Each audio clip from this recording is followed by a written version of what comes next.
ভর দুপুরে মাঞ্জা মেরে পাঙ্কু সেজে চলে গেলাম সিনিয়র ভাই প্লাস ব্যাচমেট বান্ধবীর বউ ভাত খেতে। হঠাৎ মনে পড়ল, বউ ভাতের দিন তো জামাইও ভাত খায়, তাহলে জামাই ভাত নয় কেন? বৈষম্য বৈষম্য। এর মধ্যেই আবিষ্কার করলাম ঢাকার মানুষগুলো ভূত হয়ে গেছে, কারণ আশ্চর্যজনকভাবে রাস্তা একদম ফাঁকা। এই ফাঁকা ঢাকা খুবই উদ্বেগ সৃষ্টি করলো আমার মনের মধ্যে।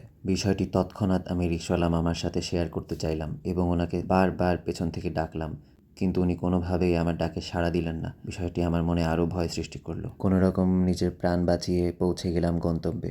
গিয়েই দেখি আদিব এবং আরাফাত কমলা রঙের দুষ্টু পানি পান করছিল এবং আমাকেও পান করার জন্য জোর করছিল। তৎক্ষণাৎ ওদেরকে বললাম আমি আজ রোজা রেখেছি।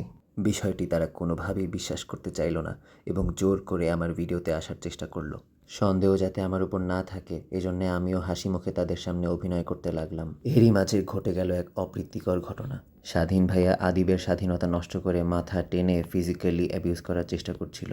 এরই মাঝে পেছন থেকে আমার স্কুলের এক জুনিয়র হঠাৎ করে হাই দিল। আমি অবাক হয়ে গেলাম। খাবারের জন্য অপেক্ষা করে থাকতে থাকতে আমরা সবাই প্রায় মানসিক ভারসাম্যহীন হয়ে পড়ি এবং পাগলের মতো হাসি। এরই প্রভাব পড়ে আরাফাতের ওপর। একটি লম্বা লোহার দণ্ড ধরে আরাফাত চারপাশে ঘুরতে থাকে। বিষয়টি দেখেই ভিডিওগ্রাফার ভাইয়াটা কাছে এসে বলে, আমাকে দাও, আমিও ধরবো, আমিও টানবো। জামাত এবং এনসিপির মতো কোনো রকম ঝগড়া বিবাদে না গিয়ে দুজনে একসাথে সেই স্তম্ভটি ধরে টানাটানি করে।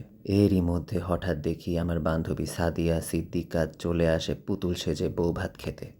সেলিব্রিটি হয়ে যাবে, বিয়ে করার পরে মানুষ সেলিব্রিটি হয়ে যায়। একটু পরে ঠিকই সেলিব্রিটিদের সাথে ছবি তোলার জন্য সবাই যেরকম হুমড়ি খেয়ে পড়ে, ঠিক সেরকমভাবে সবাই ঝগড়া করছিল ছবি তোলার জন্য। বিষয়টি খুবই হতাশাজনক। এরপরে গাজী ট্যাঙ্কের কর্ণধার ফিজিক্স ডিপার্টমেন্টের বন্ধু গাজী ইয়াসিন আরাফাতের সঙ্গে দেখা। আমি বিয়ে করবো দেখে এই বছরের মধ্যে করবো ইনশাল্লাহ। আর তুম? আমিও সামনে করবো আশা করি। সামনে কবে? দেখা যাক কবে করা যায়। দেখা যায়। ওদের এসব মিথ্যা কথা হজম করতে না পেরে আমরা খেতে বসে যাই। খেতে খেতেই আমরা সেখানে বেহুশ হয়ে যাই। আল্লাহ হাফেজ।